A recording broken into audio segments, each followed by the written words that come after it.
ఈ ప్రాంతానికి ప్రాతినిధ్యం వహిస్తున్న ఎమ్మెల్యే కల్వకుంట్ల తారక రామారావు గారు నిన్నొక ఉత్తరం రాసిండు. ఎవరికి? మన డిప్యూటీ సీఎం కమ్ పవర్ మినిస్టర్కు ఒక ఉత్తరం రాసిండు. రాయడానికి కొంచెమన్నా లజ్జ సిగ్గు అనిపించలేదని ఒకసారి ఆలోచించుకోవాలి, ఆత్మవిమర్శ చేసుకోవాలి. వీటన్నింటికి కారణం నేను కాదా అని రాసే ముందు ఒక్కసారి ఆలోచించుకోలేదని. సిరిసిల్లలో ఈ పెంట పెట్టడానికి కారణం, ఈ రాష్ట్రంలో అప్పులపాలు కావడానికి కారణం నేను, మా అయ్య పరిపాలన అని చెప్పి ఒక్కసారి ఆత్మావలోకనం చేసుకుంటే బాగుండేది కేటీఆర్ గారని నేను అంటుంది. వాళ్ళ గత 9.5 సంవత్సరాల కాలంలో గుడ్డిగుర్రం పనులు తోమిండి ఆయనే. సిరిసిల్లలో నేత కార్మికుల కొరకు ఆయన చేసిందేంది, ఉరగబెట్టిందేంది ఒక్కసారి ఆయనే ఆత్మావలోకనం చేసుకోవాలి. ఇవాళ మేము చేసిన విధి విధానాల వల్ల సిరిసిల్లలో కార్మికులందరూ కూడా బంగారు పేటల్లో తింటారు, వెండి పేస్ట్ పెట్టుకొని పనులు తోముకుంటారు. ఎక్కడ చూసినా బంగారం, వెండి.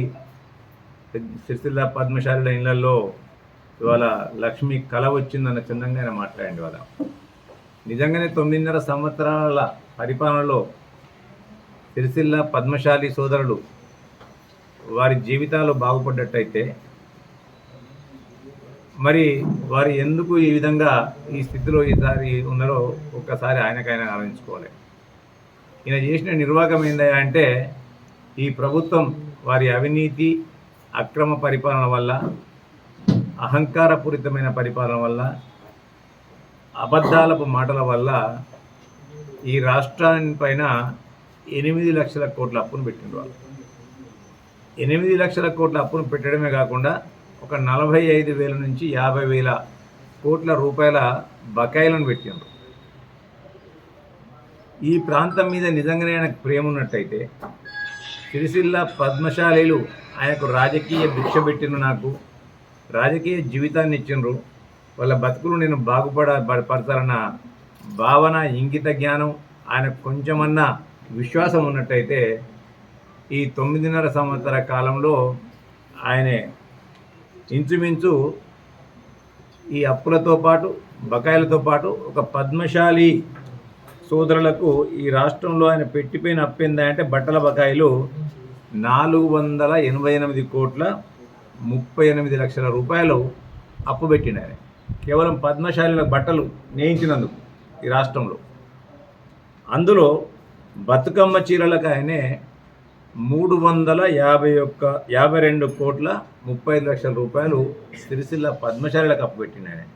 మరి ఆయన ఉద్ధరించింది ఏంటంటే చేసింది ఏంటి సిరిసిల్ల పద్మశాలకు ఆయనే. నిజంగానే సిరిసిల్ల పద్మశాలకు ప్రేమ ఉన్నట్టయితే వాళ్ళ బతుకులు బాగుపరచాలి, వాళ్ళ జీవితాలు మార్చాలి, వాళ్ళ రాజకీయ భిక్ష పెట్టిందన్న ఇంగిత జ్ఞానం ఉన్నట్టయితే ఎప్పటికప్పుడు బకాయిలు చెల్లించాలి కదా.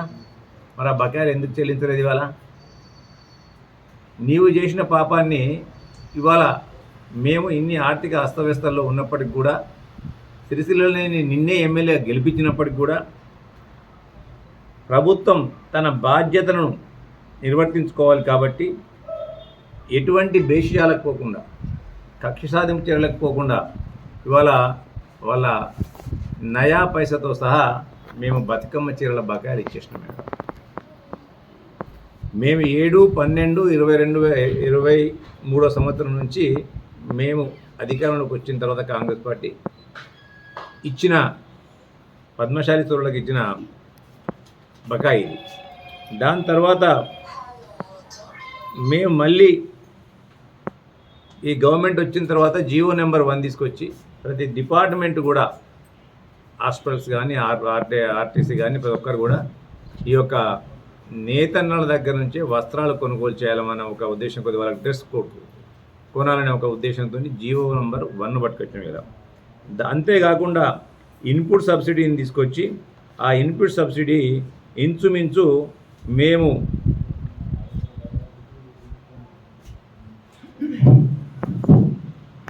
7.50 కోట్ల ఇన్పుట్ సబ్సిడీ కూడా పే చేయడం జరిగింది వాళ్ళ. దాంతోపాటు థ్రిఫ్ట్ కింద సెకండ్ ఫేజ్ కింద 12 కోట్ల రూపాయలు కూడా పే చేయడం జరిగింది. అలా వీటన్నింటితో పాటు ఈ ప్రాంతవాసులు కోరుకుంటుంది, ముఖ్యంగా చిన్న సన్నకారు ఆసాములు కోరుకునేది ఏంటంటే యార్ను డిపో ఈ ప్రాంతంలో ఉన్నట్టయితే, యార్ను అందుబాటులో ఉన్నట్టయితే మాకు యార్ను ఈజీగా దొరుకుతుంది, ప్రభుత్వం సబ్సిడీ పైన ఇస్తుంది కాబట్టి దాని ద్వారా మా బతుకులు బాగుపడతాయని చెప్పి ఎంతో చిరకాంచవాచ్యగా ఉన్న వారి కోరికను 50 కోట్ల రూపాయలు వెచ్చించి వేములవాడ పట్టణంలో ఆ యార్ను డిపో కూడా ఏర్పాటు చేయడం జరిగింది. అలా దాంతో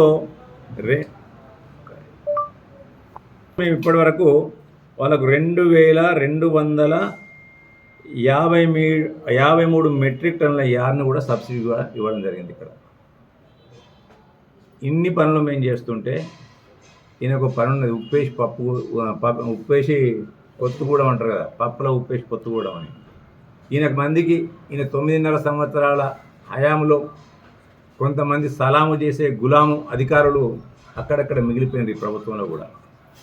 ఈ ప్రభుత్వం ఏదైతే కాంగ్రెస్ ప్రభుత్వం నేతల మీద వాళ్ళ యొక్క ఆర్థిక స్థితిగతులను బాగుపరచాలని చెప్పి ఏదైతే నీవు చేసిన బతుకమ్మ చీరలు నాణ్యతా లోపంతో ఉన్నాయి కాబట్టి వాటిని పక్కన పెట్టి ఇందిరా మహిళా శక్తి సంఘ సభ్యులకు, మా సోదరిమణులకు అందరికీ కూడా ఒక్కొక్కరికి 2 చీరలు ఇవ్వాలని చెప్పి నాణ్యమైన బట్టను ఇలా తయారు చేసే విధంగా మళ్ళీ సిరిసిల్ల పట్టణంలో 270 కోట్ల విలువ చేసే ఇలా చీరలను ఇక్కడ ఉత్పత్తి చేయడానికి మళ్ళీ వాళ్ళకి ఆర్డర్లు కూడా ఇచ్చి వాళ్ళ జీవన ప్రమాణాలు పెంచాలన్న ఉద్దేశం కొద్దీ చర్యలు చేపట్టింది.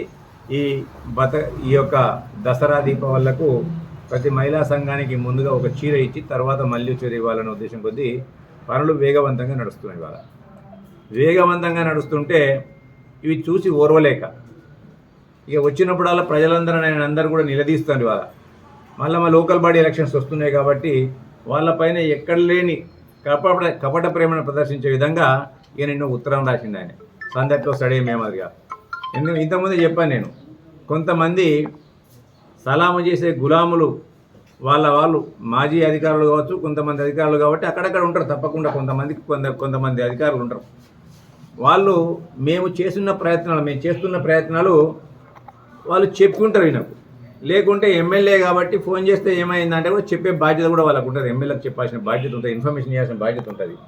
వాటిని ఆసరాగా చేసుకొని ఉత్తరం రాసిండి, నేను చేస్తేనే వచ్చినాయి, ఇక ఇంత పొడుగు పని నేనే చేసిన వారికి. ఎందుకంటే మేము రేపు 26వ తారీఖు నాడు మా గౌరవ మంత్రివర్యులు పొన్నం ప్రభాకర్ గారి చేతుల మీదుగా మేము థ్రిఫ్ట్ పథకం కింద వాళ్ళకి రావాల్సిన డబ్బులు ఇవ్వడానికి మేము ఆల్రెడీ డిసైడ్ చేసుకొని డేట్ కూడా డిక్లేర్ చేసిన వేళ అవి అధికారులకు కూడా మేము పంపించడం జరిగింది. అది ముందు జాగ్రత్తగా అనుకో, ఇది నేను చెప్తేనే ఈ సిపాయి చెప్తేనే వచ్చినట్టు ఇక ఉత్తరం రాసి పెట్టింది. అందులో అనేక మందికి నేత కార్మికులకు బీమా ఇవ్వడానికి వరకు 5 లక్షల రూపాయల బీమా పథకాన్ని కూడా ప్రవేశపెట్టడం జరిగింది. వాళ్ళు దాన్ని కూడా చాలామంది వినియోగించుకున్నారు. ఇందులో ఇంచుమించు 6,000 పైచలకు మందులు ఈ నేతన్న బీమాలో జాయిన్ కావడం జరిగింది. వాళ్ళు ఇవన్నీ కూడా పథకాలు ఒక్కొక్కటి మేము చేస్తుంటే వారికి ఎక్కడ మా ఉనికిని కోల్పోతామో అన్న చెప్పి ఒక భయం పట్టుకున్నాం. ఎందుకంటే ఈయన మాదిరిగా మేము సన్నాసి పనులు ఇయ్యం, మేము గత ప్రభుత్వం మాదిరిగా మేము సన్నాసి పనులు ఇయ్యం. బతుకమ్మ చీరలు పైసలు ఇవ్వకుండా నాకు ఓట్లు ఎత్తేనే నేను పైసలు ఇస్తా, ఓట్ల కొరకు ఇంటింటికి దింపిన దుర్మార్గుడు ఎవరయ్యా అంటే, దుర్మార్గపు రాజకీయాలు చేసింది ఎవరయ్యా అంటే కేటీఆర్, బీఆర్ఎస్ పార్టీ ప్రాంతంలో. మొన్న 2023వ సంవత్సరంలో జరిగిన ఎన్నికల్లో సిరిసిల్ల పద్మశాలి వస్త్ర వ్యాపార సంఘాలను కానివ్వండి, పద్మశాలి సంఘాలను కానీ అదిరించి బెదిరించి ఆ మహానుభావుడు నాకు ఓట్లు వేయకుంటే, నేను గెలవకుంటే మీకు బిల్లులు రావని బెదిరించి నయాన భయాన సామధాన భేద దండోపాయాలు ఉపయోగించి వాళ్లకు మార్కండేయ గారి కండువాతో పాటు ఇవాళ బీఆర్ఎస్ కండువా కప్పి ఇంటింటికి తింపింది వాస్తవం కాదా? ఒక్కసారి నీవుగా ఇవాళ ఆత్మావలోకనం చేసుకోవాలని చెప్పి నేను కేటీఆర్ గారిని డిమాండ్ చేస్తుంది. వాళ్ళు నిన్నొచ్చి మాట్లాడుతున్నట పద్మశాలిలకు రాజకీయాలు లేదు, నేను ఉన్నప్పుడు పనులరుగా తిన్న వాళ్ళు అందరూ పోయి అటు ఇటు తిరుగుతున్నారు అంటే మేము మొదటి నుండి చెప్తున్నాం. ఇవాళ రాజకీయాలు వేరు, వ్యాపారాలు వేరు. రాజకీయాలనే చూడండి, వ్యాపారం చేసే వాళ్లకు అన్ని పార్టీలతో సత్సంబంధాలు ఉంచుకొని మీ వ్యాపారమే అభివృద్ధిగా, ఎందుకంటే సమాజాభివృద్ధిలో వ్యాపారం అనేది ఒక భాగం కాబట్టి సమాజం బాగుపడాలంటే వ్యాపారం అందులో అంతర్లీనమై ఉంటుంది. కాబట్టి రాజకీయాలతో సంబంధం లేకుండా చేసుకోమని. అందుకని ఇప్పుడు రాజకీయాలకు సంబంధం లేకుండా నీ రాజకీయ పార్టీ నీ ప్రభుత్వం పెట్టిన అప్పును కూడా ఇలా మేము చేస్తున్నాం. ఇవాళ అది గుర్తుంచుకోవాలి కేటీఆర్ గారు. ఇవాళ మేము ఇవాళ కూడా నిన్న మళ్ళీ ముసలి కన్నీని కాస్తాంలో మేము అందులో మెన్షన్ చేసినారు ఎస్ఐ యూనిట్లు. ఎవడి పాపం ఎస్ఐ యూనిట్లకి కర్ణ చేసింది? 50% సబ్సిడీ ఇచ్చింది దివంగత ముఖ్యమంత్రి వైఎస్ రాజశేఖర రెడ్డి గారు. ₹4 యూనిట్కి కరెంట్ ఇచ్చి అందులో ₹2 సబ్సిడీ ఇచ్చిండు, 50% సబ్సిడీ. మీ ఆతృత కొరకు, మీ యొక్క స్వార్థం కొరకు ఇక్కడ చాలామందిని వాళ్ళకి ఎటువంటి పరిజ్ఞానాన్ని తెలపకుండా, విశదీకరణ చేయకుండా ఆగమాగంగా మ్యాథ్స్ని అన్నింటిని కూడా తీసుకుపోయి ఎస్ఎస్ఐ యూనిట్లా కన్వర్ట్ చేసిన పాపం మీది కాదా అని నేను అంటున్నాను. కేటగిరీ 4 నుండి కేటగిరీ 3కి కన్వర్ట్ చేసిన పాపం మీది కాదా అని నేను అంటున్నా. దాని ఫలితమే కదా ఇలా సబ్సిడీలు అన్నీ కూడా ఎత్తివేయబడ్డాయి. వాళ్ళకు ₹7.75 ఇంటిని కూర్చుండబెట్టింది మీరు కదా. నిజంగానే మీకు అంత ప్రేమ ఉన్నట్టయితే మరి 2019 సంవత్సరం నుంచి 2023 సంవత్సరం దాకా అయితే మీరే ఉన్నారు కదా ఎలక్షన్లు అయ్యేంత వరకు. మరి ₹7 చొప్పున ఏదైతే ఎస్ఐ యూనిట్స్ ఉందో వాటన్నింటిని కూడా 50% సబ్సిడీ కింద ఏదైతే ₹4 యూనిట్ కింద ఉందో దాన్ని కన్వర్ట్ చేసి ఆ బకాయిలు ఎందుకు తీర్చలేదని నేను అడుగుతుంది వాళ్ళని. నిజంగానే అంత ప్రేమ ఉన్నట్టయితే ఈ పద్మశాలీల పైన, ఈ పద్మశాలి కుటుంబాల పైన, ఈ వ్యవస్థ పైన మీకు అంత ప్రేమ ఉన్నట్టయితే మరి ఎందుకు నీకు చేయలేదని అడుగుతుంది వాళ్ళు. ఇవాళ ఇంచుమించు అవి 39 కోట్ల రూపాయలు ఉన్నాయి. అవి ఆ 39 కోట్ల రూపాయలు నువ్వు ఎందుకు చేర్చలేదని అంటున్నా. నువ్వు చేయని పాపానికే కదా ఇవాళ వాళ్ళ మీద సర్చార్జీ వచ్చి ఇవాళ నడ్డి విడుస్తుంది. ఇవాళ వాళ్ళ నువ్వు చేయని పాపానికే కదా అని నేను అంటున్నా. మళ్ళీ మీదికి ముసలి కన్నీరు కాస్తూ ఉత్తరాన్ని రాసి ఇక నేను చేసిన బండి కింద కుక్క మాదిరిగా వాళ్ళ అయ్యగత్తెనే ఉండే తెలంగాణ ఉద్యమం అప్పుడు. పాపం సచ్చిటోడు ఎవడు, ఆత్మ బలిదానాలు చేసుకున్న వాళ్ళు ఎవరు, ఇలా త్యాగాలు వాళ్ళు చేసినట్టయితే భోగాలు వీళ్ళు అనుభవించారు. ఇవాళ తెలంగాణ ఉద్యమాని కొరకు ఇలా అసూరు భాషింది మీరు కాదు కదా, మీ కుటుంబ సభ్యులు కాదు కదా, త్యాగాలు చేసింది మీరు కాదు కదా, మీ కుటుంబ సభ్యులు కాదు కదా. ఉద్యమం పేరు మీద బాగుపడ్డది మీరే, తెలంగాణ వచ్చిన తర్వాత బాగుపడ్డది మీరే, మీ కుటుంబాలే. ఇలా తెలంగాణ కొరకు అసూలు బాసిన అమరుల కుటుంబాలు ఎవరన్నా బాగుపడ్డారా? తెలంగాణ కొరకు ఉద్యమ స్ఫూర్తితో పనిచేసిన విద్యార్థులకు ఎవరికైనా ఉద్యోగాలు ఇచ్చారా మీరు? ఎవరికి ఇచ్చారు మీరు? ఎవరి కుటుంబాలు బాగుపడ్డాయి? ఎవరి బతుకులు బాగుపడ్డాయి? సిరిసిల్లలో పద్మశాలి బతుకులను మీరు బాగుపరచలే. ఒక నిర్దిష్టమైన ప్రణాళిక లేకుండా అస్తవ్యస్తంగా ఇవాళ అక్కడ కట్టినవు, అనేకమైన షెడ్లు కట్టినవి. ఇక్కడ అపార్ట్మెంట్ పాఠశాల షెడ్లు కట్టి ఇవాళ ప్రతి కార్మికునికి ఒక పవర్ లూమ్ ఇస్తా అని చెప్పి మరి ఎక్కడ పోయింది అది? ఎందుకు ఇవ్వలే? మిగులు బడ్జెట్ వీళ్ళ తెలంగాణలో నువ్వెందుకు వాళ్ళకి ఇవ్వలేకపోయినావు? ఇవాళ అది నీ చేతగాంతనం కాదా? ఇలా పవర్ సబ్సిడీని ఇవ్వకపోవడం, ఆ బకాయిలను తీర్చకపోవడం నీ చేతగాంతనం కాదా? ఇలా 352 కోట్ల పైతులకు డబ్బులను బతుకమ్మ చిల్లపేట బకాయి పెట్టిపోయింది నీ చేతకంతనం కాదా? ఇలా పైపెచ్చు మీదకి వచ్చి ఇలా నీతి వ్యాఖ్యలు చెప్తూ శ్రీరంగ నీతులు చెప్తారు వాళ్ళు. కొంచెమన్నా సిగ్గు లజ్జ ఉండాలి మాట్లాడడానికి. ప్రజలెవరు అమాయకులు కారు, ప్రతి ఒక్కటి కూడా గమనిస్తారు. అంటే నీకు ఒత్తాస పలికినప్పుడు, నీకు అండగా ఉన్నప్పుడు వాళ్ళందరూ కూడా మంచోళ్ళు. ఇలా వాళ్ళ వ్యాపార అవసరాల గురించి అధికారుల దగ్గరికి పోయో, ప్రభుత్వంలో ఉన్న పెద్దల దగ్గరికి పోయో వాళ్ళ నీవు పెట్టిన పాపని మొండి బాకాయిలను ఇవాళ తీసుకొని రావడానికి వాళ్ళు రాజకీయ నాయకుల దగ్గరకో లేకుంటే అధికారుల దగ్గరికి పోతే వాళ్ళని ఈ విధంగా బెదిరిస్తావా నువ్వు? ఇదా నీ నీతి జాతి? ఇదా నీ సంస్కృతి? నీతి లేని జాతి లేని రాజకీయాలు నడిపించి ఇవాళ ఈ రాష్ట్రాన్ని అస్తవ్యస్తంగా మార్చింది నీవు, నీ ప్రభుత్వం, నీ నాయన అని చెప్పి చెప్పక తప్పదు. ఇప్పటికైనా కేటీఆర్ గారికి చెప్తున్నా, నీ అహంకారాన్ని, నీ అబద్ధ మాటలను, నీ అవినీతిని చేసిన ఫలితంగానే ఇవాళ ఈ రాష్ట్రం ఈ విధంగా ఉంది. ఇప్పటికైనా నీ అహంకారపూరితమైన అబద్ధ మాటలను మానుకోవాలని చెప్తున్నా. ఇప్పటికి గాలి నడుచు మర్చిపో, నువ్వు భూమి మీద నడు. ఇప్పటికైనా అధికారం కోల్పోయినాకనన్నా భూమి మీద నడుచు నేర్చుకో. ఇవాళ ఇలా ప్రజలందరూ కూడా గమనిస్తున్నారు. ఇవి నీ చేతకానితనంగానే కదా ఇదంతా జరిగింది. సిరిసిల్ల పట్టణంలో పద్మశాలి సోదరులందరూ కూడా అనుభవిస్తున్న వ్యత, కథ, బాధ అదంతా కూడా నీ చేతకానితనంతోనే కదా. దాన్నే కదా ఇలా మేము కడుగుతున్నాం. ఇవాళ నువ్వే ఎమ్మెల్యే అయినప్పటికీ కూడా మేమే కదా దాన్ని చేసుకుంటూ వస్తుంది. ఇవాళ ఒక్కొక్కటి ఎప్పుడు సోయలేదు. ఇవాళ వచ్చి మాట్లాడతాండి. ఇవాళ మళ్ళీ ఎలక్షన్లు వచ్చినాయి కాబట్టి వచ్చి ఏదో ముసలి కన్నీరు కాచడానికి ప్రయత్నం చేస్తాను.